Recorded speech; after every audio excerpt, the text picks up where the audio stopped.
and Umar for joining us. And as I say, hopefully we'll have a few more as we go on. Can I just ask initially, can you hear me all right? Is the volume okay? Yes? Perfect. Okay, so I'm going to turn off my webcam and I'm going to share my PowerPoint screen and I'm going to make a start on the webinar. We have lots of time at the end for questions and answers, and we can do that using audio or using chat, whichever is easier. And I'll give you my email address as well in the webinar, and then if you have any other questions afterwards, feel free to email me and I'll get back to you directly. Okay. So.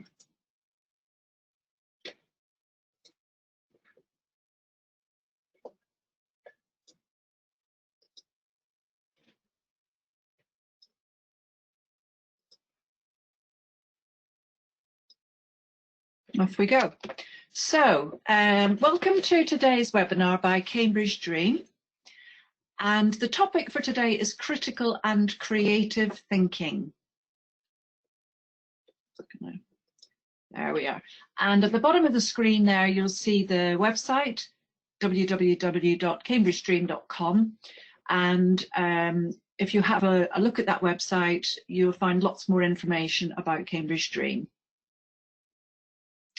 So today, by the end of today's webinar, you will have understood the concepts of critical thinking and creative thinking and why they are both important for university and more generally for life.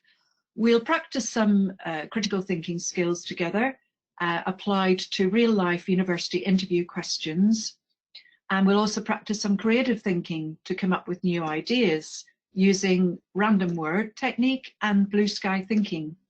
And I'll finish by sharing with you 10 ways to improve your thinking skills for university applications. And as I said, we'll finish with some questions and answers. So without further ado, that's my email address, laura@cambridgedream.com. And I'd be very happy for you to contact me directly.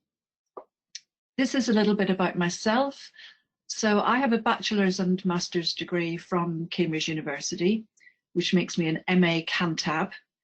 And I am the founder of Cambridge Dream, where we run academic summer programs in a Cambridge University college every year. I personally have helped hundreds of high school students from many, many different countries to reach their best fit university in the UK, but in other countries also, because universities all over the world are looking for the same excellent candidates. I am a writer, I'm a consultant, I also lecture, research, train, I teach occasionally, and I'm an entrepreneur. I founded 3 different companies. This picture shows myself on the left and my husband on the right and my son in the middle. My son, Frida, you'd be interested, he studied medicine at Cambridge University. So here he is after 6 years of study receiving his degree. And he has gone on to do another 4 years of training and is now working as a doctor, a junior doctor in the Cambridge Hospital, Addenbrooke's. He still has another 2 years of training to go before he is fully qualified. So it's a very long, hard road to become a doctor in the UK, but well worthwhile. And he's really enjoying his work. Very busy at the moment, as you can imagine, with the coronavirus crisis that we're all facing. And we're all Cambridge graduates, so they call us the Cambridge family. So I'm going to share with you now a short video. Critical thinking is all about asking questions, the right questions, questions that help you assess both the meaning and the significance of claims and arguments. Building these skills and applying them in your life makes it easier for you to assess evidence, evaluate arguments, and adapt your thinking so you stay switched on and engaged in different situations. Critical thinking involves stepping back from a situation to enable you to see all the angles before making judgments or taking decisions. It means identifying the key points, analyzing the sources of information, weighing up different types of evidence, just as a judge and jury would do in a court of law, and putting it all together into your own independent, thought-through point of view. One thing that it's very important to realize is that critical thinking isn't about being critical. And it's about much more than just finding flaws in other people's claims. By itself, that isn't enough to give you an edge. To be a true critical thinker means being creative, reflective, and adaptable, evaluating the evidence to decide for yourself what is accurate, what is relevant, and do I have sufficient information to take a decision on this topic. Thinking critically means taking a stand for yourself. It can be difficult not to be swayed by close family or friends' views on things, or certain beliefs that just feel right. But learning how to use these higher order thinking skills can help you to feel much more confident in your own opinions and conclusions. Critical thinking is also about a sense of discovery and excitement, not only about learning, but evaluating arguments to see how they stand up, and filtering for yourself what resonates as right or wrong. By using these techniques, you'll find yourself becoming a clearer, better thinker. Okay, so let's look at what we learned from that video. Hi, Laura. The video did not play. We could not see it. It was black. Ah, okay, that's strange, isn't it? Yep. Can we replay it again, but on a maybe like the way we tested it, so a smaller screen? Can you share your screen again with everyone? That's what we did. It was just the same, so I'm not quite sure why it didn't work. It's showing black. Can you put yourself? Can we see your camera? Okay, so are you seeing the PowerPoint? No, at all? no, it's black. Is anyone seeing a black screen, or are you? Can people feed, please, what you're able to see? Okay, let's go back just to black. the beginning. Mm-hmm. Right.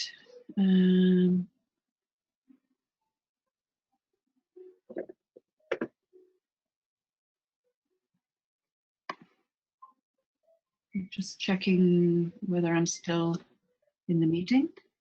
Yes, you are. So maybe switch off your cam and switch it back on again and share the screen with us, but not on a full page. So a partial share, minimize your screen.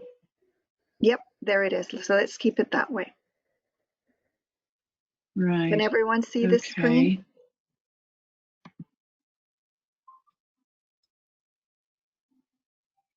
Yes, they can see your screen. Now, can we replay the video again? I'll just see if it'll work in this. But not full screen, just like that, exactly like that. Critical thinking is all about asking questions, the right questions, questions that help you assess both the meaning and the significance of claims and arguments. Building these skills and applying them in your life makes it easier for you to assess evidence, evaluate arguments, and adapt your thinking so you stay switched on and engaged in different situations. Critical thinking involves stepping back from a situation to enable you to see all the angles before making judgments or taking decisions. It means identifying the key points, analyzing the sources of information, weighing up different types of evidence, just as a judge and jury would do in a court of law, and putting it all together into your own independent, thought-through point of view. One thing that it's very important to realize is that critical thinking isn't about being critical. And it's about much more than just finding flaws in other people's claims. By itself, that isn't enough to give you an edge. To be a true critical thinker means being creative, reflective, and adaptable, evaluating the evidence to decide for yourself what is accurate, what is relevant, and do I have sufficient information to take a decision on this topic? Thinking critically means taking a stand for yourself. It can be difficult not to be swayed by close family or friends' views on things, or certain beliefs that just feel right. But learning how to use these higher order thinking skills can help you to feel much more confident in your own opinions and conclusions. Critical thinking is also about a sense of discovery and excitement.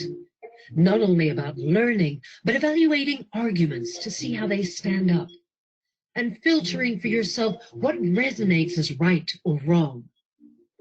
By using these techniques, you'll find yourself becoming a clearer, better thinker. Okay, could everybody see that?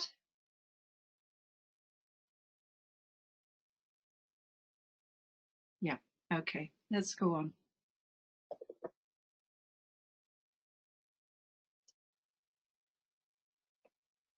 So what did we learn from that? Let me just see if I can get this to work in slideshow. Can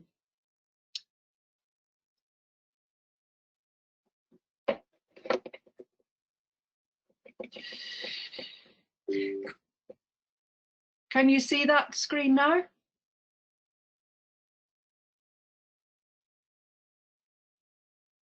Yes, okay, excellent.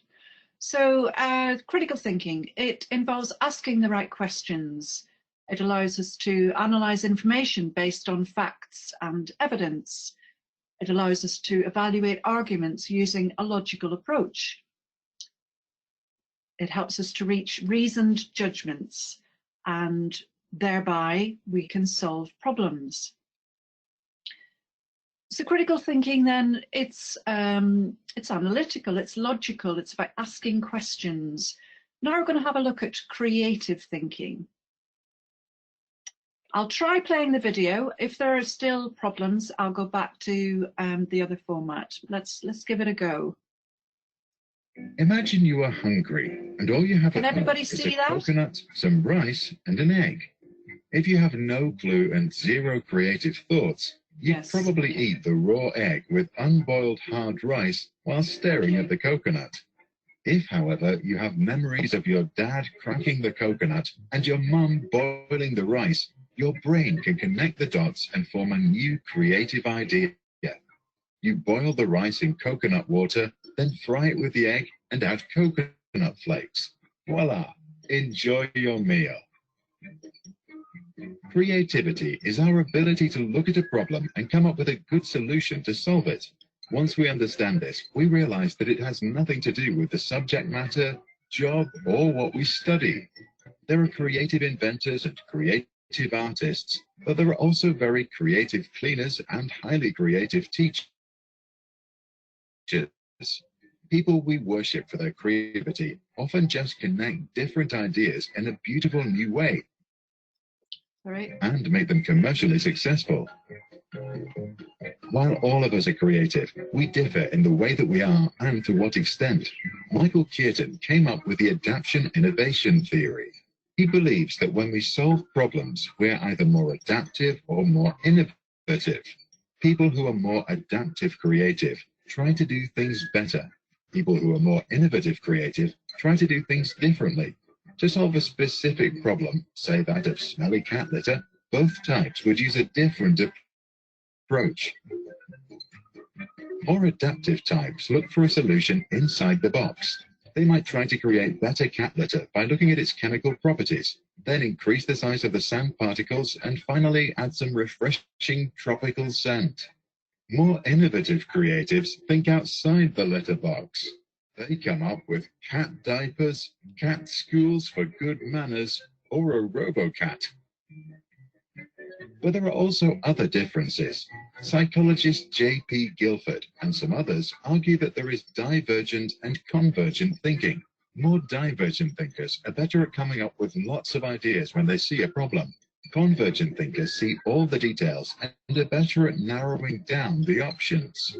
A diverse team is hence usually most effective when trying to solve problems. A divergent thinker can list many ideas. After, a convergent thinker can then look at each option in detail and then pick the best one. The result is better than if anyone would do it by themselves. A murder mystery experiment involving two groups of students shows how creative diversity works. Group A was full of students from the same background. Group B was also all similar, but joined by one single stranger. The students from Group A enjoyed the process and felt like they worked together very well. The students in Group B didn't like having a stranger in their team, but they solved the mystery twice as fast and won the race. The researchers concluded that the stranger added a new perspective, making the group think harder and making them more careful of drawing fast conclusions or falling into groupthink. The result was a more intelligent problem-solving process.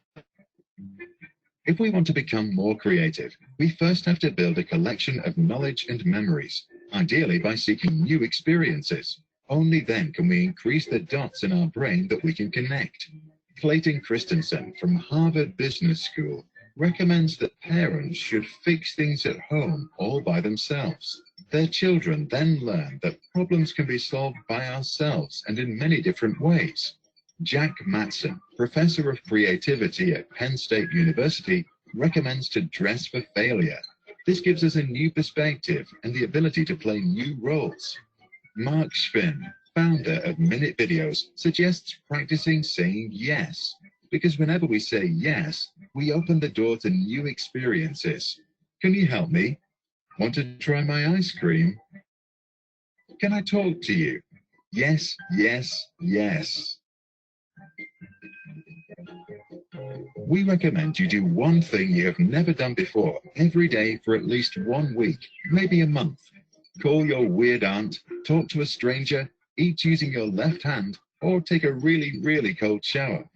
Every evening, write down what you did and what you've learned from it. Start with the first new thing right now and share your experience in the comments below right after.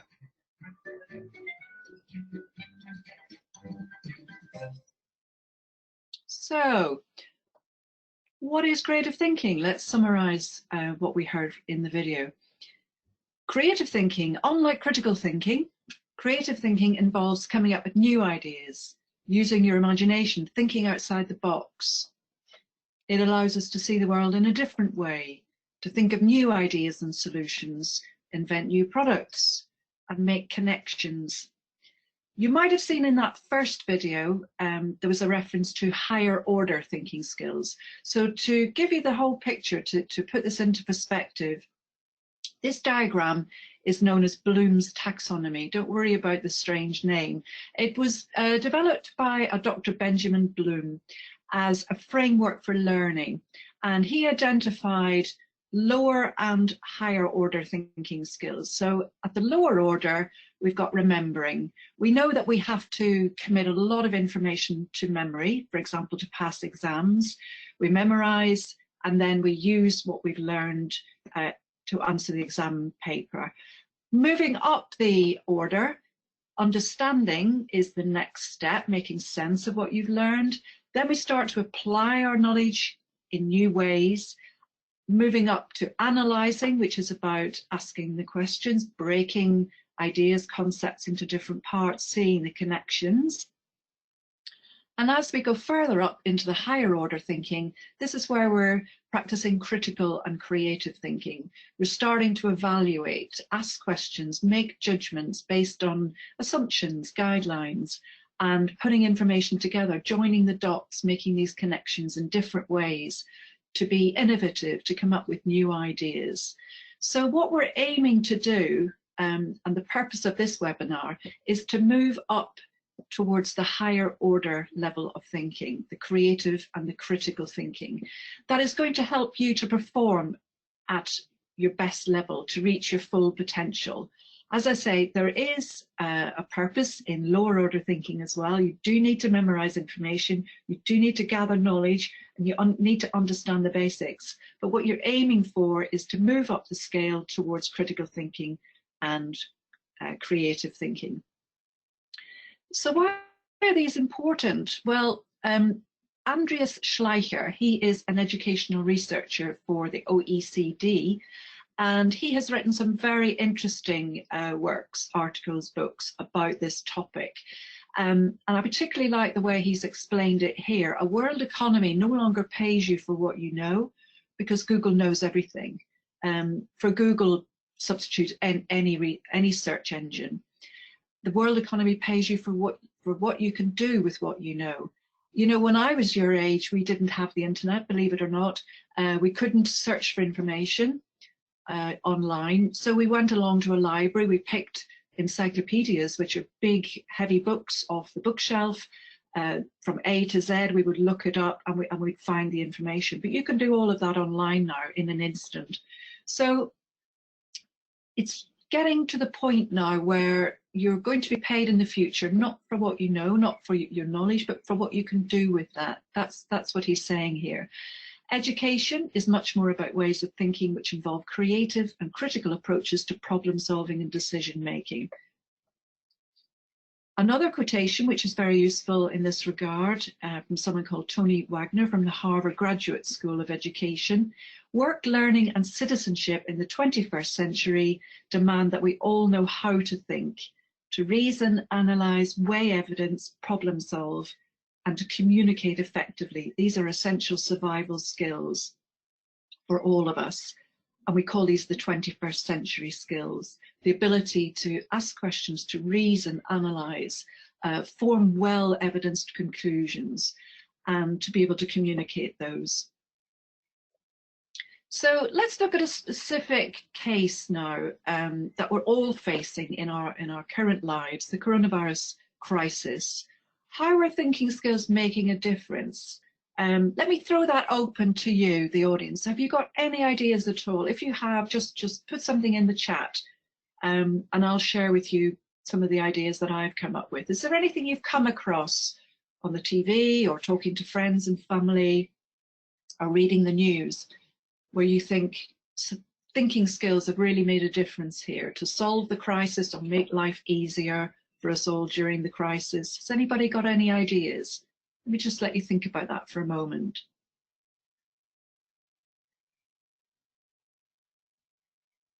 There are no right or wrong answers at all. So anything that you say is making a contribution and is very valuable. No one's got any ideas. Okay, well let's move on. Here are three that I've come up with. So scientists worldwide, okay, Frida, thank you. Thinking of new innovative ways to carry on with school. And Umar, everyone's just thinking of the cure. Absolutely. Thank you, both of you. So yes, spot on. I mean, that is absolutely right. Thinking of innovative ways to connect for school, for work, for life, and also thinking of treatments for the disease. So I've come up with something quite similar here, really. Scientists worldwide are collaborating and sharing data to accelerate the development of vaccines and treatments from years to months. So typically, for example, a vaccine would take maybe 10 years to develop and then test on animals, possibly, and then in humans. We're trying to get that development time down to less than a year, less than 12 months. And the way that's happening is that scientists all over the world, in Oxford University and universities and businesses and governments all over the world, are sharing data, epidemiological data about the spread of the virus itself, but also test data. So they're sharing that as a means of accelerating the innovation. Secondly, you may have noticed existing products and technologies in lots of different sectors are being repurposed. They're being used in different ways to make protective equipment, sanitizer and ventilators, which are very, very important for protecting people, particularly when they get to hospital or care environments. And I've noticed this in many different sectors. So, for example, automotive, Formula One racing teams, are using their technologies to produce ventilators, to provide oxygen to those who need it because their lung function's been affected by coronavirus. Aerospace, similarly, technologies used to make fighter jets and other airplanes are being repurposed to make ventilators and respirators. In fashion, we've got companies like Prada, Burberry, very high-end fashion companies you wouldn't associate with hospital gowns, but that's what they're now doing. They're using their expertise and their resources to make gowns, protective gowns for healthcare workers. And I've also noticed perfume manufacturers and spirits, alcoholic spirits manufacturers like whiskey, they're using their manufacturing equipment and the alcohol they would normally put into their products to make sanitizer. So they're having to think creatively. They're having to think outside the box. What do we have? What resources do we have? What knowledge have we got that could be put to use to fight coronavirus? And the third example, which you've mentioned as well, Frida, is all about developing and adapting to lockdown, you know, innovative ways for us to just carry on with our lives, with learning, working, and so on. And some of the examples I've come across are hands-free door handles, because once people have washed their hands thoroughly, they don't want to touch door handles again. So someone has come up with a hands-free method of opening and shutting doors. I've seen robot companions for humans, but also for pets. I was looking at one the other day for dogs, because of course we're all locked down with our pets as well, and they're bored. And we're all trying to work and learn in our own home environment. So it's quite useful to be able to keep your pet engaged and free yourself up to do some learning. Virus tracing apps are going to be key in coming out of this lockdown. So this is all being developed currently so that it will become easier for us to know who has the virus and where they are and who they're in contact with. Other examples, live indoor workouts. We're all trying to keep fit. So we have various fitness gurus and exercise experts who are giving us the possibility online of working out together, movie nights with friends. So those are just a few ideas. So does that all make sense so far? Are you familiar with these kinds of things? Have you seen that happening? Yeah, great. And can you see that people are really applying their minds here? You know, they're thinking critically, asking questions. What can I do? What have I got? How can I reuse that in a different way? How can I think more innovatively? And this is the sort of thing that's really going to make a difference in how we treat the illness and how we come out the other side, how we get out of lockdown, create vaccines which are going to protect us all in the future. Now, thinking of yourselves, whatever year you are, you may well be thinking of university applications, whether you're at an early stage on that pathway or whether you really have just a short time to go before you're making your application. So let's have a think about why critical and creative thinking are important for university applications. I think the first thing to say is examination results are clearly vital. They are the #1 thing that universities are looking for. But I can tell you from all my workings with admissions tutors across the world, particularly in the UK, particularly for Oxbridge, the best universities, and by that I just mean the most competitive universities, they're looking for evidence of your critical and creative thinking as well. And the sort of things that you'll hear are that they want to know how you think, not just what you think. So this is getting back to the difference between acquiring knowledge and actually putting it to good use. It's also about thinking aloud, being able to share your thought process aloud. Now, I'm going to talk quite a bit more about that during the webinar. And having the confidence to ask questions and work through problems, quite often in a kind of environment where you're bouncing ideas off other people, perhaps fellow students or your professor, your teacher. And of course, the universities are looking at a research level about finding new solutions to the world's problems, such as coronavirus, but I mean, many other problems as well around the world. The top universities the master's and PhD students there are researching and looking for new solutions. And the universities are spotting this in candidates. They're trying to differentiate between applicants for courses. And so they're looking for evidence of this kind of thinking process, creative and critical thinking. Some quotes here from admissions tutors. Cambridge has said, we want a sense of your ability to think critically, rather to think analytically and critically in an academic setting. Oxford, we're very interested in thought processes in candidates being able to explain why they think what they think. And not just in the UK, as I say, this is true for universities all over the world. Harvard, beyond test scores, our students are exceptional in their love of learning and intellectual curiosity and originality. So you can see the theme running through here of thinking skills. So when might thinking skills be useful when you're applying to university or when you're studying at university? Just from your understanding, your knowledge of what's required to apply to university, when do you think thinking skills would be useful in that process? What do you have to do, for example, for UCAS, if you're thinking of the UK, what do you have to write as part of your application? Anybody? Has anyone got an idea? Are you familiar with UCAS, the Universities and Colleges Applications Service for the UK? Absolutely, yeah. Interview and personal statement, thank you. Statement, yes. So let's have a look at this. You're right. Personal statement, number one. So you'll start with a blank piece of paper. You've got to think through, what am I going to write? What's going to show me in the best light? How am I going to shine? How am I going to make my personal statement stand out from all the other personal statements that those universities are reading? What is it I need to say, which really highlights my best qualities and shows the kind of student that I will be for that university. Interviews, we're going to talk quite a lot more about interviews as we go through the webinar.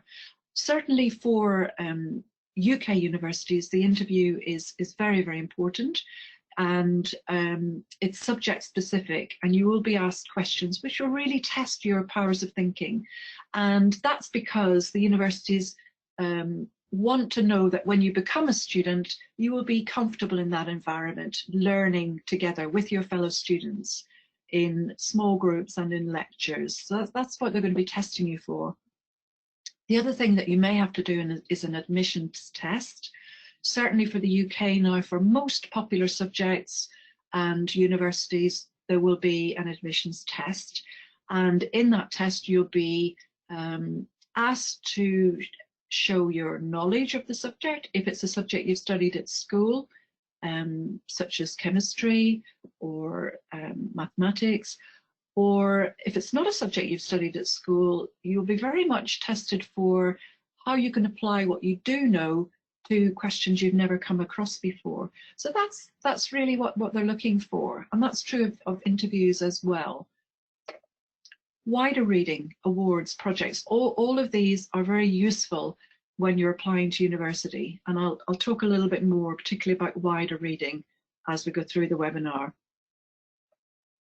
Researching and writing essays. I mean, you'll probably be doing this already at school, and you'll certainly be doing it when you go to university. And as part of the application process for some subjects, you'll be asked actually to show some of the essays that you've already written at school. Coursework. Again, whether you're doing that at school or at university, thinking skills are very, very important. Supervisions and tutorials. So in Cambridge, we call them supervisions. In Oxford and other universities, they're known as tutorials.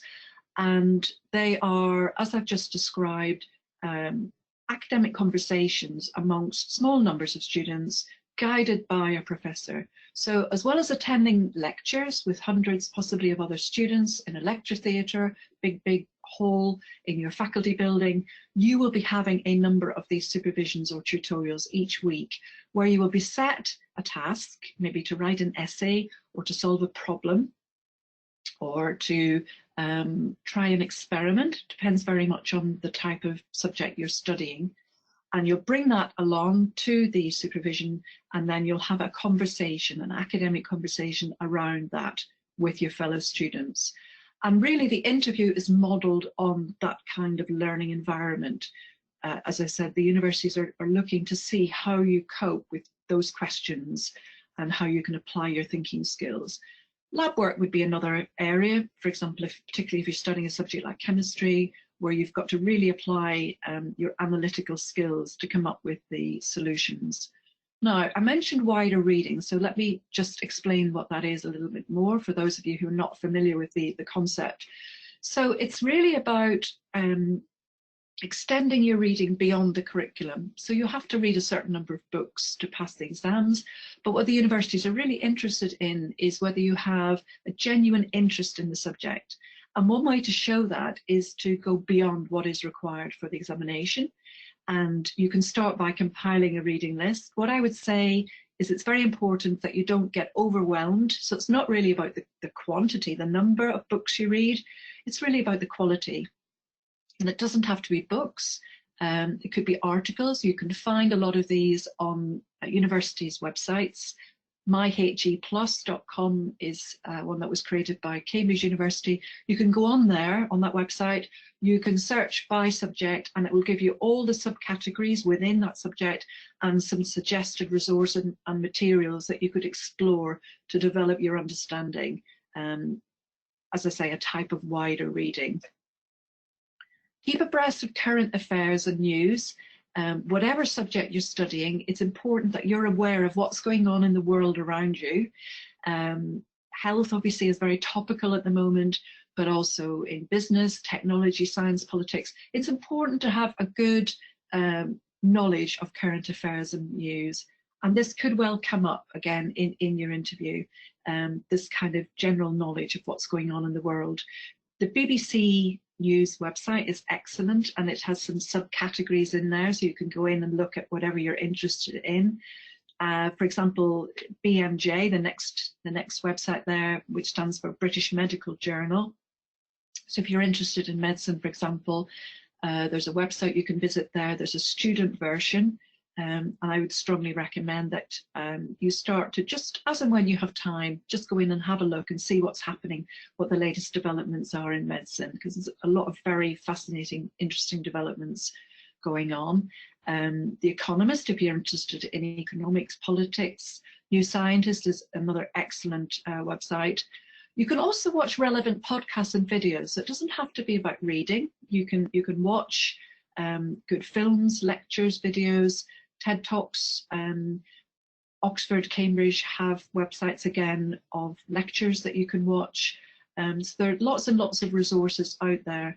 But be selective, just watch the ones that are relevant to you and the subjects that you're most interested in.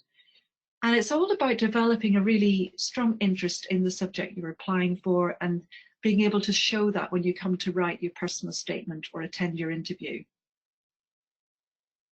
Whatever you do, read, watch, and listen critically. So when we talk about thinking critically, that also applies to reading, writing, watching, listening. So whatever method you're using, you're asking yourself constantly questions about what you're reading, what you're watching, what you're listening to. Do I agree with this? If so, why do I agree with it? If not, why do I not agree with it? What would my point of view be if it's different? And what would be the reason for that? How would I have arrived at a different point of view? A good thing to do is to keep a record as you go along. So as you're reading, watching podcasts and so on, keep a record, write down your opinions, make a note of the title and maybe the author or the presenter and the date and the topic that you found was interesting, and write down something about what you feel about what you've seen or what you've read. And also use it as an opportunity to find out what interests you. So you can drill down into the subject area, into these subcategories, and find something that's really of interest to you that you can explore. And that really will help you with your university applications. So we're going to move on to some more practical exercises.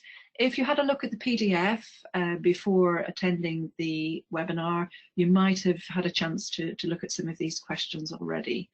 So they're all based on interviews for UK universities. As I was explaining earlier, they're subject specific, so that they are relevant to the subject you want to study at university. The the admissions tutors, the interviewers, are testing your academic ability, your suitability for the course. They're looking for evidence that you can think rather than just recall facts. And they'll be challenging you to apply what you know already to unfamiliar problems. So don't worry in an interview situation if you feel, I've never come across this, this is completely new to me. That's quite normal. So that's what they expect. They don't expect you to have all the knowledge that you need to answer the question. You may be asked to read an unseen text, to look at a picture, to interpret a graph, to discuss an experiment, to solve a problem. It depends very much on the type of subject that it is. So again, don't be surprised if you're given something during the interview and asked to deal with it, because that's again all about testing your thinking skills. You'll find an awful lot more guidance and videos on the various university websites, so go and have a look at those, and also on the ucas.com website. So you'll see practice videos and videos that show you how to prepare for an interview, for example, really useful. So this is the first one. And this was actually an interview for medicine at Oxford University.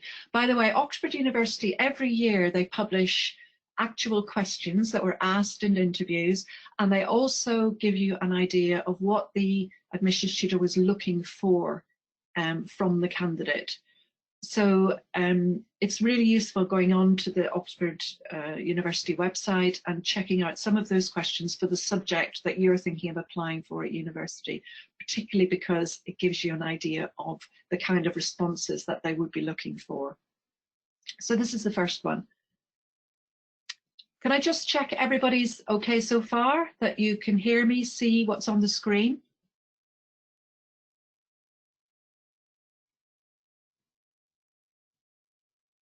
Great. Excellent. So the question is, about 1 in 4 deaths in the UK is due to some form of cancer, yet in the Philippines the figure is only around 1 in 10. So quite a lot less. What factors might underlie this difference? Now let me tell you that the clue, something you need to think about here, is which information do you need to answer the question? What might be helpful to know to answer the question? And this is a quote from the university, from Oxford. Candidates are expected to ask questions to gather enough information to draw a reasonable conclusion. In other words, if you feel you need more information, you can ask for it. Don't be shy. Don't feel you've got to just answer the question you've been given. You can ask questions back. You can gather more information. So let me throw this one out first of all. Has anyone got any idea where to begin with this question? Any ideas at all about why there might be a difference in the cancer rate in the UK and the cancer rate in the Philippines? Why does it appear that more people die of cancer in the UK? Any ideas at all? And bear in mind, there's no right or wrong answer with this, and that's true for all the interview questions. They're not looking for one definitive answer. What they're looking for is the process that you use to tackle the question. How do you think about it? How do you think it through? So has anybody got any ideas just to start us off here?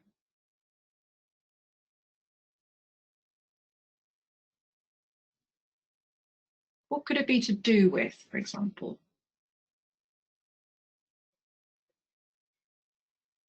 Yeah, I like this. That's great. So yeah, it could be factors like obesity, diet. Yes, I mean, interestingly, that tends to be the first suggestion that most candidates make, and that it's perfectly valid. And there may well be some influence that the diet, the difference in diet has on the cancer rate. It may well be a contributory factor. Where do you think people are more obese? Do you think it's in the UK or the Philippines? Bearing in mind the UK is an advanced economy. It's a more developed economy in the UK. Very, very probably yes. We have we eat a lot of unhealthy food, high-fat food. It's turning around, I would say, compared to what it was maybe 10, 15 years ago. People are eating more healthily now. They're eating less meat. They're eating more vegetables. Yeah, the environment. It's a developing country. Deaths can be caused by other diseases. Yes, that's a really good answer. And I'm just going to actually take you to the next slide now. So you've put forward some really interesting ideas. Let me just start by saying, if you're ever in doubt about how to begin to answer a question in an interview, you can always start with this one. Where did the data come from? How reliable are they? Because that's usually relevant to the question, and you will probably be told the studies are reliable. But it gives you a little bit of breathing space. Sometimes when you get the question, you're really flummoxed and you don't know where to start. So that might be a question you could ask to get started. Another good question to ask is, what's the average life expectancy in these parts of the world? So let me throw this open to you. Where do you think people live longer? Is it in the UK or is it in the Philippines? What do you think?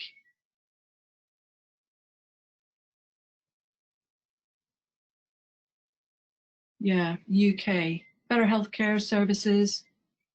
Sure. Yes, so I can tell you, average life expectancy in the UK is 82 years, and the Philippines 69 years. So quite a difference there, isn't there, between the two countries? And the question that you raised, Damazeli, sorry if I've mispronounced your name, but it was a very good point you raised here about other causes of death. Are other causes of death more common in the developing world? So in the Philippines, if people are not dying of cancer, if it's only 1 in 10 dying of cancer, what else do you think they're dying from? What kind of illnesses or causes of death do they suffer from in the Philippines compared to the UK? Any ideas there? So not cancer, what else do you think they may die from? Malaria. Any other ideas? You're on the right track there, definitely.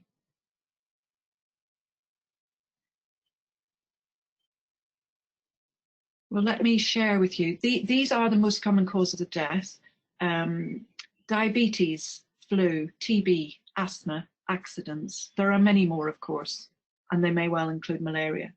But what you see here is these are the kinds of chronic illnesses that people in the West, you know, when I say the West, I mean developed countries, also suffer from. Diabetes. Lots of people manage diabetes for many, many years. It's controlled, it's diagnosed and it's controlled. And we have diabetes clinics that people attend where they can be monitored.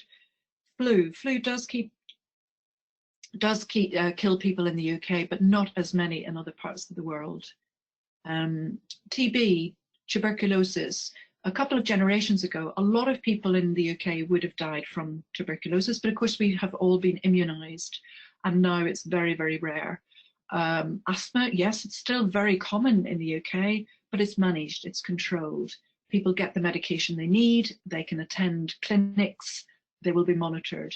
Accidents. Now, accidents is an interesting one because, of course, accidents can happen anywhere. But the difference is that in the UK, we have very well developed health and safety legislation. So whereas in the Philippines, people will maybe die in industrial accidents or on the road, or in public transport, or you know, lots of other situations. In the UK, the accident level is much lower. So looking at the UK, cancer is much more common, as is dementia, and both of these are age-related illnesses. Most people only get dementia at an advanced stage in life. It is possible to have early onset dementia, but it's very unusual. And of course, a lot of people get cancer in the UK. In fact, it's 1 in 2 across people's lifetimes. It's 1 in 2. But most people live with cancer, is treatable, and you have to live a long time to die from many cancers because they advance in old age. So people in the Philippines, they may well be living with cancer, but they're not dying from cancer because other things kill them first, very sadly. The UK has free universal healthcare. We have more screening, more immunisation and stricter health and safety legislation. Now, when you come to answer a question like this in an interview or in another situation, maybe an admissions test, what they're looking for is this kind of thought process, that you consider all the different factors, that you maybe gather some more information if it's an interview situation, that you try out your ideas. And what you'll find is the interviewer will guide you, will feed you a little bit more information, maybe answer your questions or steer you in the right kind of direction. So be aware of that. They're trying to help you through the interview, and because they want you to arrive at a good answer, and they're interested in how you get there. Can you make an educated guess? Can you try something out? And also, don't be afraid to backtrack and change your mind, because that's all part of the thinking process. And it's not regarded as a negative thing. If anything, it's a positive thing in an interview situation. If at some point you think, do you know what, I'm not on the right track here, I've misunderstood this, I haven't taken the right information into account, just say that. Just say, I'd like to revisit that question and maybe like to go back on that answer that I made earlier, because now I've taken on board more information, I've understood this question in more depth, more detail, and I can see more different aspects to answering the question. So I'd like to change my answer, or I'd like to move it in a different direction. And you'll find that that will be very well received, because it shows you are thinking this through. You're applying your mind and you're testing out your ideas.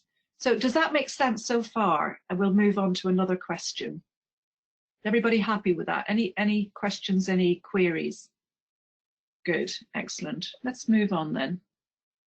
I've already mentioned the British Medical Journal. So if you want to know a bit more about medical questions like this, that's a good place to visit. Now, psychology. A large study appears to show that older siblings consistently score higher than younger siblings in IQ tests. Why would this be? Well, firstly, you might query this, particularly if you're a younger sibling. You might be thinking, that's rubbish, that's not true. Let me tell you, a large study did show this. Having said that, I have seen other studies which have shown something else. But notwithstanding that, a large study does appear to show older siblings consistently score higher than younger siblings in IQ tests. So why would this be? And again, the clue is, which question could you ask, or indeed be asked? Because you might be asked more questions to lead you to the answer. So have we got any ideas on this one? Why do you think older siblings might score higher on an IQ test? Are any of you the eldest in your family? The firstborn? Anybody have younger brothers or sisters? Yeah, Umar, yeah, okay. So that you think about your own family situation. Yes, they took it at the same time, not at the same age, but at the same time. That's a very good question, Frida. So the older siblings were older when they took the test. When the younger siblings grew to the same age, the result was different. So there isn't a right answer again. That's important to recognize. What we're interested in is the reasoning that you use and the questions you ask. So any more thoughts on this? Let me give you an idea. Do you think the other mother's age could make a difference? Is that a factor, do you think? So yeah, older sibling would have a much more developed, mature thought process. That's a factor, yes. In terms of the mother's age, of course, the mother will be younger when she has her first child and be getting progressively older. Would that make a difference? That's possibly one factor. And the answer is no, just out of interest. Something else you might want to think about is the level of attention that the mother or the father can give to each child. So if you're the first child, would you be getting more attention before or after the next child comes along?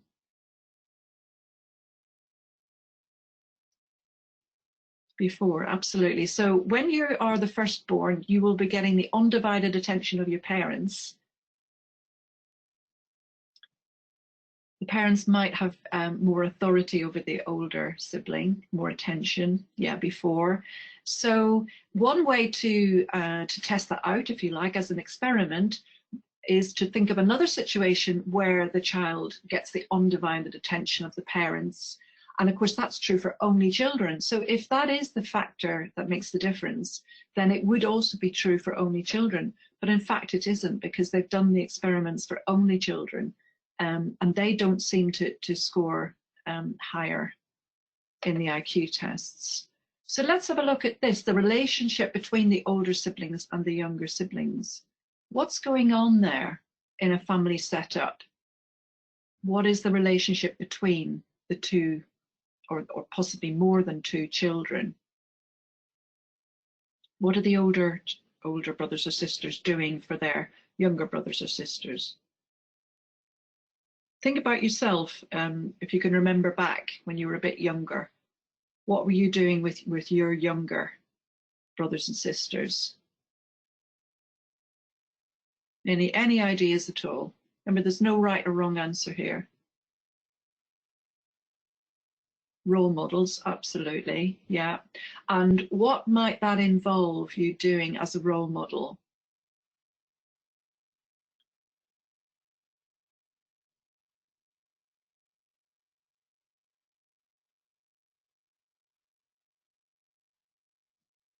Influencing them, yes. Influencing them, perhaps showing them what to do. So you can imagine a situation where an older sibling is perhaps playing with a younger sibling, showing them how a toy works, how to switch things on and off, how to open and shut doors, all sorts of situations where the older sibling is sharing their understanding, influencing the younger one. And one way of summarizing that is the word teach. You can use other words, but in this particular scenario, the word they used was teach. And what they meant by that was the process whereby the older sibling is reinforcing his or her learning through better retrieval and understanding of information. So they say, for example, if you want to really understand a subject, try teaching it, because you have to understand it before you can share your knowledge with other people, before you can answer their questions. So by sharing, by teaching, by influencing their younger brothers and sisters, they're actually learning it twice or 3 times or 4 times. They're reinforcing their learning. They're opening up those sort of neural pathways and retrieving and understanding information better. So they think, so psychologists think, this may be why they score higher on IQ tests.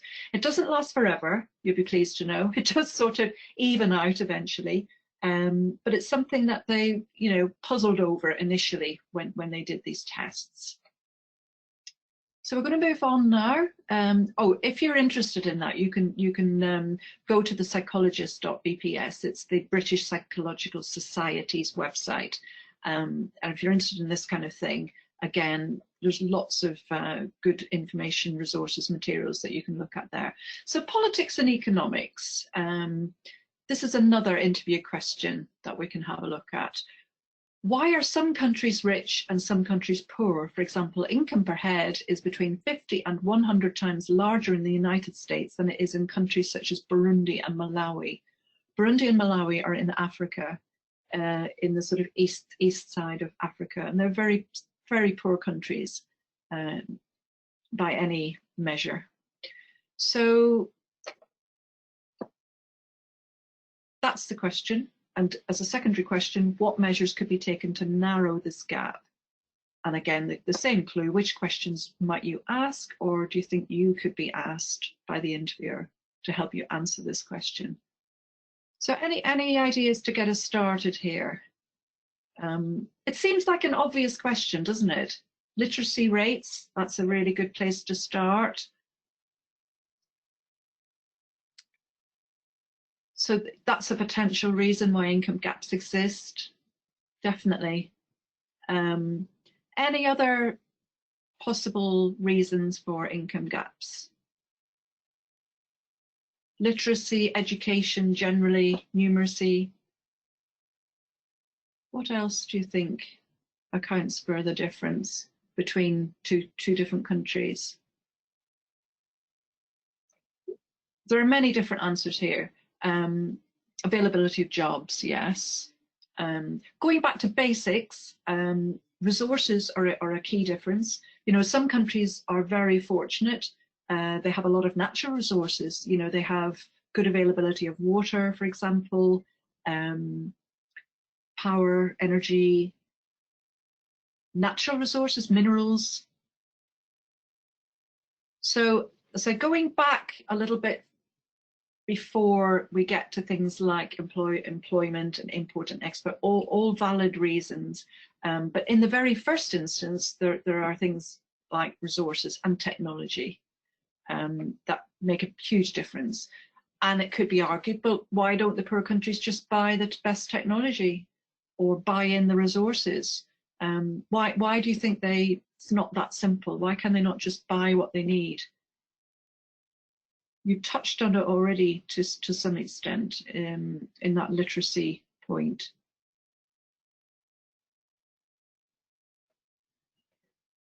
Well, it's partly to do with money. Those countries really don't have a lot of capital available to buy the best technology because they're not at that level economically. And as we've mentioned, they have a lower level of education. So even if they did manage to buy in the technology, would people be available to put that to use? Would they have enough education to be able to do that? Possibly not now. It's something that would have to be developed for the future. Other factors that impact on a poor country's income, well, thinking more widely, you've mentioned some of them there, you know, like employment, ability to export, trade restrictions, import and export, Frida, yes. So sometimes it's not even as simple as having a product and wanting to export it. Rich countries stay rich by making it difficult sometimes for poorer countries to sell products.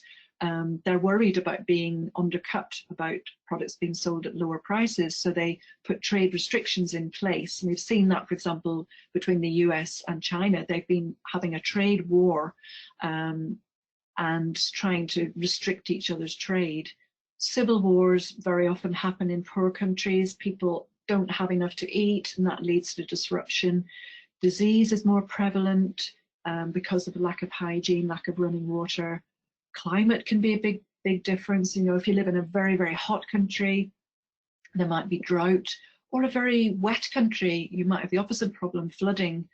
Lack of infrastructure, and by that we mean things like power, transport, roads, healthcare, and also law and order. You know, if you don't have law and order in a country, it's very difficult to develop that country. People don't want to invest in the country because they think they might lose their money. They don't feel that it's properly safeguarded. So these are some other factors that you could consider. Who do you think could take measures to address these kinds of problems? Any of those problems?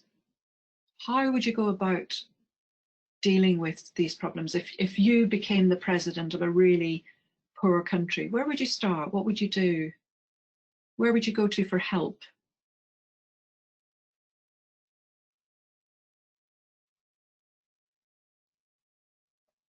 Any thoughts? UN, great. United Nations, absolutely. Any other ideas? So you're on the right lines there. Allied countries, yes. Or the country itself. I mean, for example, I don't know if you're aware of the history of Singapore, but in the last 50 years, Singapore has gone from really desperate poverty and total lack of education, very, very high levels of illiteracy.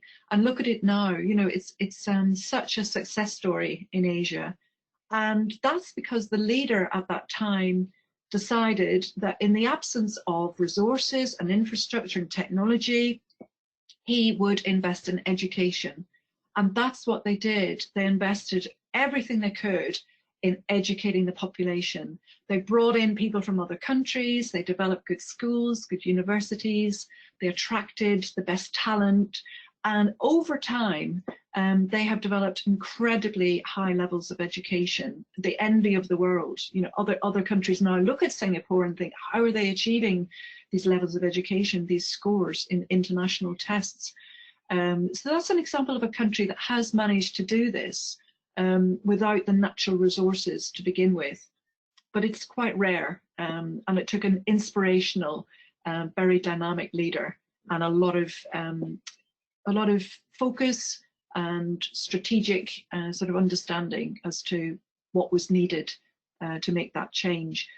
United Nations, international non-government organizations, charities, lots of different bodies, UNESCO, World Trade Organization, there are many different bodies available to address these problems. But it's not easy, as we can see. There is still poverty in many parts of the world, and it's quite complex. But hopefully that gives you an idea of how you might tackle that question if you're faced with it. So thank you for that. Thank you all of you for your contributions. You're doing extremely well here, and I'm very pleased. It's great to see your participation. We're going to move on. The Economist is a brilliant website, as I said before. There is a magazine that you can buy, but you can also just go to the website and get lots of the information on there. Biological sciences, here's one that will stretch you in a slightly different direction. If you could save either the rainforests or the coral reefs, which would you choose and why? Which questions do you think you could ask here or be asked about rainforests or coral reefs? And this is what the university said. I'd expect students to be able to use their general knowledge plus their common sense to come up with an answer. No detailed knowledge is required. So they're not expecting you to be experts on the environment, but it does help to have a little bit of general knowledge. You know what I was saying before about keeping abreast of what's happening in the world, in the environment, in economics and politics and so on. So that just helps you to answer these kinds of questions if you have a bit of basic knowledge of what's going on in the world. So looking at this question, where would you start? What are the sort of things you could consider when you're trying to choose this? Terrible choice. Abundance of trees help fight global warming. I'd rather save the rainforest. And that is, Umar, that is a very logical response. And I think you could defend that quite rigorously. And I would probably start by answering it in that way as well. I mean, the rainforests are absolutely essential to absorb CO2, and it's CO2 and greenhouse gases which are causing global warming and killing the reefs. So in a sense, saving the reefs would not save the rainforests, but saving the rainforests would potentially save the coral reefs, because by absorbing that CO2, you're hopefully reducing the carbon dioxide emissions and other emissions, and reducing the acidity of the sea level, which is what's causing the reefs to bleach. So that's a great place to start. But I think what might be helpful is to also think about the wider picture. So let's have a look at that. What kind of problems are faced by rainforests and coral reefs? Well, starting with rainforests, you'll be very well aware of this, I'm sure. You know, the problem we're having now is that a lot of rainforests are being cut down, burned and cut down for energy, for fuel, for the wood, but also to clear land for agriculture, for cattle ranches, and for palm tree plantations in Asia, for example, because we have rainforests all over the world, and they're all used in slightly different ways by people. They're exploited to do different things. There are dams being built to create energy, hydro energy. Soil is being eroded. Drought is being created because this is interfering with the rain system all over the world. What about reefs? As I mentioned, acidity of the seawater is a very big problem for the reefs. Ocean warming, which is again related to global warming generally. Overfishing is a big problem in the seas. And coastal development is damaging reefs. So people want to live by the sea, and they want to enjoy the beauty of the sea, but they're actually destroying that in the process. So you might look at some of the problems that are being faced there, and why does this matter? But let me just give you some of the facts. You don't need to know all of this, but it might be helpful. So 50% of plants and animals on the earth actually do live in rainforests. From Latin America right across Africa to Asia, we have rainforests.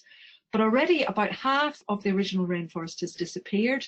So it's been reduced from about 14% to 8% of the Earth's surface. So huge reduction in rainforest, which is resulting in a third less CO2 absorption than maybe 30 years ago. Greenhouse gas emissions have doubled since 1980. So not only are the gas emissions increasing, but the absorption is reducing. A quarter of marine life needs coral reefs. I wasn't aware of that before I did the research. I knew coral reefs were important, but I wasn't quite sure why. And it's because the whole ecosystem, fish and marine life, depend ultimately on coral reefs. So a quarter of marine life needs coral reefs for some part of its life cycle. And of course that feeds in the food chain to all the other fish in the oceans around the world. Live coral cover on reefs has nearly halved over the past 150 years. So again, a story of decimation. And the result of all of this is that at least 25% of animal and plant species are now threatened with extinction. So it's quite a grave situation. And just a bit of food for thought. I mean, something the scientists are talking a lot about now since the coronavirus has emerged is why this is happening. You know, why have we had MERS and SARS and Ebola and now coronavirus? And it is thought that one of the reasons that these diseases are skipping from wildlife into humans is that we're coming into closer proximity. Our habitats are moving closer together because we're encroaching on the areas of the earth where wildlife would have lived in isolation previously. And we're coming into closer physical contact, and that's allowing these diseases to skip from wildlife, where they always have been living without danger, without threat, to humans, where they do become a threat. So what else do we need to think about? What key factors do we need to weigh up? I'm going to move on with this one so that we make sure we cover everything else. Human interests, of course, fuel, food, packaging. Plastics we know are a huge problem. Travel, tourism, development. So humanity is using the environment for all of these resources. And of course, on the other side of the coin, the planet needs to survive. So we're causing all these problems which are threatening the survival of the planet: global warming, reducing biodiversity, affecting the food chain, and causing problems to animal and human health. But all of that, I think, is part of the thought process that the universities want you to see you going through. But what they have said is the final answer doesn't really matter. Both reefs and rainforests must be managed sustainably to balance conservation and human needs. So what I think is important here is whatever answer you give, have a logical explanation. So if it's that you think rainforests are more important because they are needed to fight global warming and that saves the reefs, that is a perfectly valid proposition, an explanation, and that will be accepted as such. But if you choose to take the wider perspective and say, well, the whole of the world's ecosystem is inextricably interlinked, and therefore you can't really choose between one and the other in the longer term if we're going to save this planet, that is equally a valid response. And there's some further reading here that you could follow up if you're interested. The BBC, again, has a really good section on its website called Science and Environment. And there is also a TV programme on the BBC, BBC One Planet Earth Series 1 and 2, presented by Sir David Attenborough, who is a really amazing environmentalist and scientist. And he shares some of the knowledge, the latest scientific knowledge, and absolutely amazing photography from all around the world.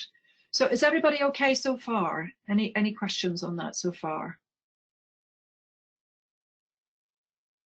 Has that been useful? Has that been interesting? Yeah, good. So we're talking about thinking processes, and that was all in relation to interview questions. We're now going to move on to creative thinking. So do you remember creative thinking means looking at a situation or a problem from a unique or unexpected point of view, solving problems using a less direct approach. So do you remember with critical thinking, you're really getting in with your questions and you're following through a logical thought process. With creative thinking, it's not so logical. It's what we call lateral thinking. So you're thinking outside the box. You're connecting perhaps things which don't normally get connected, or you're seeing them in an unexpected way. You're creating ideas that you might not obtain by a traditional step-by-step logical approach. And both of these are important. Do you remember these higher order thinking skills we were talking about? They're just different ways of approaching problems. And both are really useful and are actually very linked, if you like. They're two sides of the same coin. But it's important, I think, to see the difference between them. So barriers to creativity. Let's have a look at this.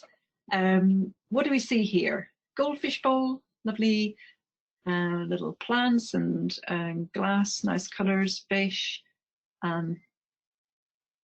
two different people watching it, the cat on the left, the child on the right. So what do you think the cat is thinking?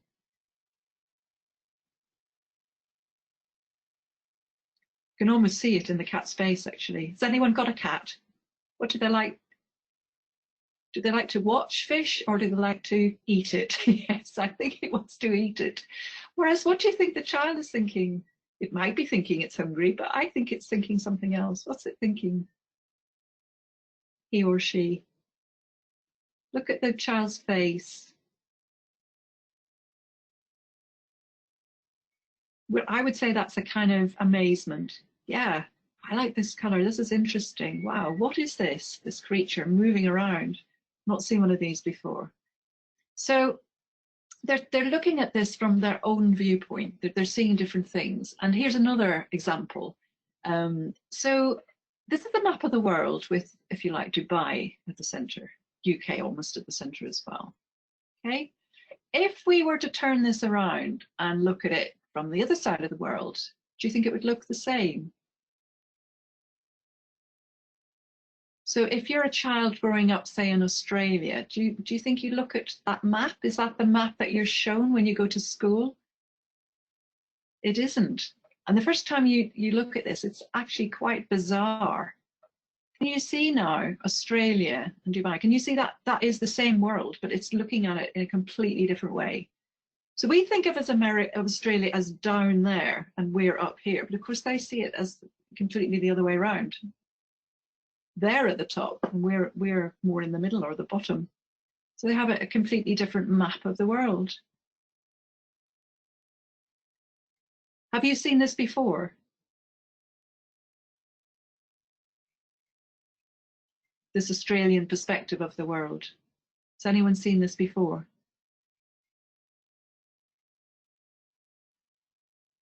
It's interesting, isn't it? So this is another illustration of just having a different perspective on the world. Here's another example. What can you see? What does anybody see? First thing that comes to mind. Type it in.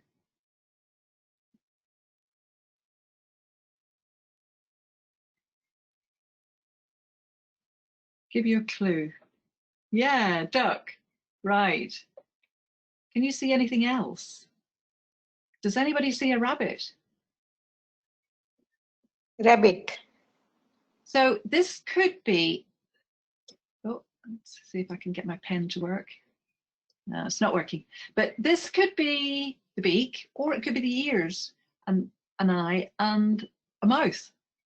So if you turn it round, it's a rabbit looking right, or a duck looking left. Can you see both of those? Yeah. Most people see a duck, and then later they see the rabbit. The duck is more obvious, I think. Yeah, so you know it. What about this one? Have you seen this one? Whoops, it's gone again. Have you seen this one? What do you see? Now, you can either see a young woman or an old woman. What do you see? So this could be a nose and hair and chin. That would be the older woman. Or this could be the chin of a woman looking away from us. This could be the eye of the older woman. If you look at it again, you can see the older woman. Eye, nose, and chin. Sometimes you need to look at it for a little bit before you can see that. Okay, so barriers to creativity. Those were just sort of illustrations of why we sometimes struggle with creativity, because we filter information from our own perspective. That's perfectly natural. We stay in our comfort zone. We don't like to see things differently. We don't like to make changes sometimes. Sometimes we just think we already know the answers. We've come across it before, or we make assumptions.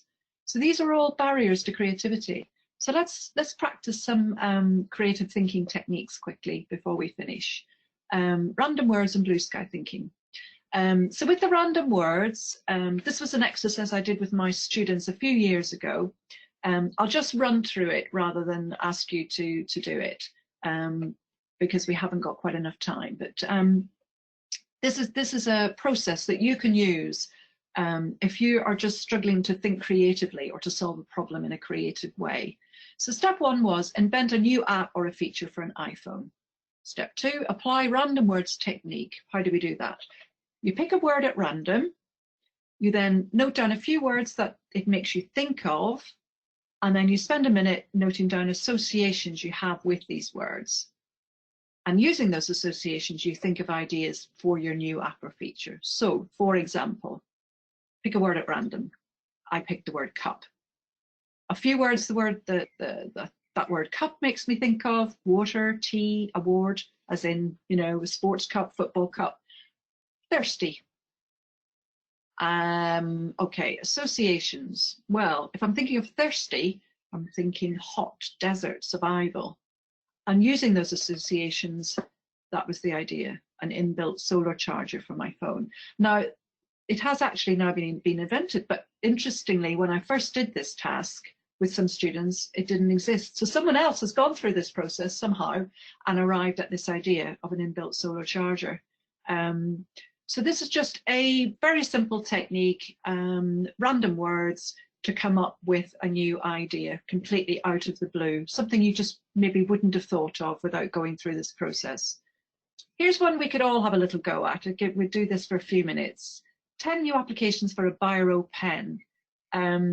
So have you seen a biro before? Do you know what it is? It's got this hard plastic outer tube, which is hollow, the ink dispenser inside, a ballpoint tip, and it was actually invented by Laszlo Biro. That's why it's called a biro, because he was tired of the fountain pen's blotting ink on the page. So he developed this ballpoint tipped pen, which he called after himself, a biro. So it's obviously used for writing, but what else do you think you could use it for? You could take it apart and you could use the parts. What do you think it might be useful for? Has anyone done this before?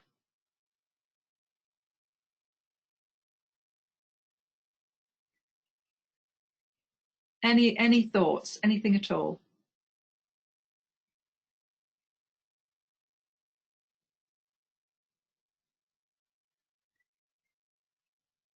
Come on, I know you're very inventive. A lightsaber, brilliant. I like it. So it could be a lightsaber. What else could it be?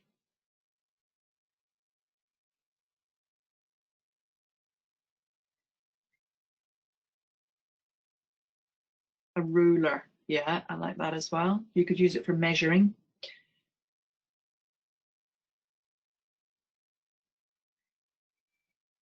Any other ideas? Normally, I would do this in a classroom situation. You'd be working in pairs or in small teams, and you'd be given, you know, at least 10 minutes probably to come up with some ideas, and then we would share them together. As you can imagine, this webinar is being done online. You are actually, I have to say, doing incredibly well and making it very interactive, and I love that. That's great. To open a hole, yes, I like that. Yes, you can pierce something. Actually, I have one on my desk and I do use it for that quite a lot. To make a hole in a plastic packet or something like that, just to open it. Yeah. Okay, you've come up with some brilliant ideas. Let me share some more. A drinking straw, you know, so the hollow tube could be a drinking straw. Poison dart blowpipe. That's a little bit wacky off the wall. A seed planter. So you could stick it in the soil and drop seeds down because you want the seeds to go down into the soil. Fingerprint ink. So you could use the ink out of the inner tube if you didn't have your fingerprint kit with you. A pointer, a little bit like a ruler. You could use it as a pointer. Back scratcher. Marker in the ground. So once you've planted your seeds, you might want to just put a marker in the ground to show you where they are when you're waiting for them to grow. A hair clip. I've actually seen people using a pen as a hair clip, biro or any kind of pen to tie their hair up in the back. Now, a tracheostomy. Apparently, it has been used as a tracheostomy, which is a frightening thought. So if someone's airway is blocked, maybe they're choking on a piece of food or something, then it's important to make a hole in the neck to get into the windpipe, to allow air into the windpipe. And people who do know what they're doing, and I certainly don't recommend it, people who have medical skills are able to use whatever implement they have. I mean, clearly it's not very hygienic. I would rather, if it was me, I'd rather have something that was absolutely clean. But if I was going to die and this is my only chance, then yes, maybe worth a try. And finally, a sundial. So if you could work out the time by the shadow of the sun on the pen, be a good alternative to a watch, for example. I'm going to finish with 10 ways to improve your thinking skills for university applications. So you might want to take a picture of this or look at it again afterwards. Read critically beyond the curriculum. Watch podcasts and webinars critically. So what I mean by that, as we know, is ask questions, write down your opinions and why you've arrived at those opinions. Keep abreast of current affairs and news. Do some research. So for example, when you're choosing your institution, your university or college and your course, really important to apply your thinking skills. Decide what factors are really important to you. So rank, you know, whether it's the country or the city, or whether you want a big university, small university, whatever factors they are, actually put them in the right order and use those to filter out filter in the universities and courses you're interested in. Practice your interview questions and admissions tests. That's a brilliant way to practice your thinking skills for university applications. So you can find those example interview questions on many different websites. ucas.com, Oxford University have them as well. Similarly, admissions tests, you can look at previous examples of admissions tests and try them out. Essay competitions, I always say to people, if you're good at writing an essay, why not enter a competition? You might get an award. And even if you don't, the important thing is that you've entered the competition. You can put that in your personal statement. Certainly lots of the colleges at Cambridge have essay competitions every year in lots of different subject areas. So that's worth having a look at. And of course, there are lots of other awards, Olympiads and other awards that you can enter. Try and attend some courses and lectures. Again, you can do all of this online. And I know you're having a lot of screen time and learning so much online these days. But maybe, you know, when you're in the summer and you're at a loose end and you've got a bit less schoolwork to do, you could attend an online course. We're running courses in Cambridge and I hope very much they will go ahead, but you can also do courses online and attend lectures. You could join a debating or public speaking society, and that's brilliant for developing your thinking skills and learning good communication. You could do something like an IPQ, an international project qualification, which is a research project. You could do that through your school, or you could do your own independently, some kind of research project which would develop your thinking skills. Okay, just very quickly, Cambridge Dream. It's a summer programme which we run in Cambridge University for ages 13 to 18, British and international, taught by Cambridge lecturers, We have Cambridge graduates and students as mentors, and you're learning inside and outside the classroom. So it's very different to the kind of learning that you're doing at the moment. We have 2 types of courses, one for the older students, which is advanced academic studies, where you're looking at particular subjects that you're thinking of studying at university, like medicine or chemistry or whatever. But you would also be having lots of these thinking and communication skills workshops, practicing writing a personal statement, doing practice interviews and admissions tests, getting careers advice and meeting professionals in the field that you're interested in, going on visits to universities and to firms, to companies, to faculties, and just having a good think about what you want to achieve in the future and how you're going to get there. The younger students are doing more of the leadership skills through STEAM, which is science, technology, engineering, arts and maths. So coding, working with robots, 3D design and print, but also doing some subject work as well, attending some lectures, finding out about university applications and developing skills. Those are the 5 subject choices that we offer, from business, medicine, philosophy and psychology, law, through to all the STEM subjects. And these are just a couple of pictures to share with you. So these are some students practicing their critical thinking skills. So unlike what we've been doing today online, they'll be on their feet actually presenting and talking through what they've managed to put together about the problems that they're facing and how they could apply good thinking skills to solve those problems. And we have the teacher on the left there guiding the whole process. She's brilliant. These are some students doing 3D design, practicing creative thinking. And we do, as I say, have a program which we hope will go ahead this summer. And we are offering scholarships worth 25% to GEM students, and you can still apply for that if you wish. You can get the details from your school or on our website. It just means filling out an application form, providing a report or transcript showing that you're getting average grades above 70%. We do ask you to write a mini personal essay along the lines of a personal statement, but much shorter. Okay, so lots more information on our website, and as I say, you can email any questions to me. So that's the end of the webinar. I hope that was useful.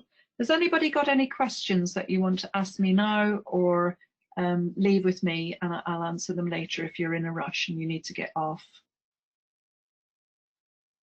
Any questions for me? Okay.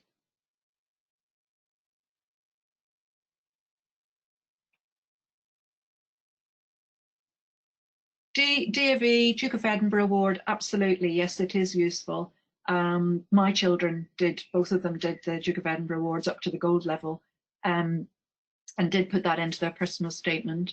It is true to say lots of the top students are doing these awards, and you're always trying to find a way to stand out and be different. But it shows, I think, a great deal of determination and skills development if you've completed Duke of Edinburgh Award. What I would say, Frida, is when you're writing a personal statement, try and draw out what you've learned, what skills you've gained, you know, that you've learned resilience, or you've learned delegation skills, something like that. That's what they're more interested in, because just completing the award on its own is probably something they're going to read a lot. But if you can make it relevant to your subject that you're applying for at university, that would really help. UCAT, so this is the medicine admissions test. It's UKAT, yeah, UCAT. So if you're applying to Oxford or Cambridge, you would need to do that in September. I'll share with you afterwards, or perhaps through Lena, the schedule. It is something you need to think about quite soon, is applying for the admissions test for medicine. There's a UCAT and there's a BMAT. You need to be aware of that as well, depending on which university you're applying to. There are 2 types of test. Okay, any other questions?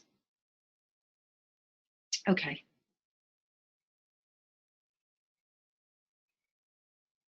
Well, thank you very much, everybody. I hope that was useful, and look forward to talking with you again.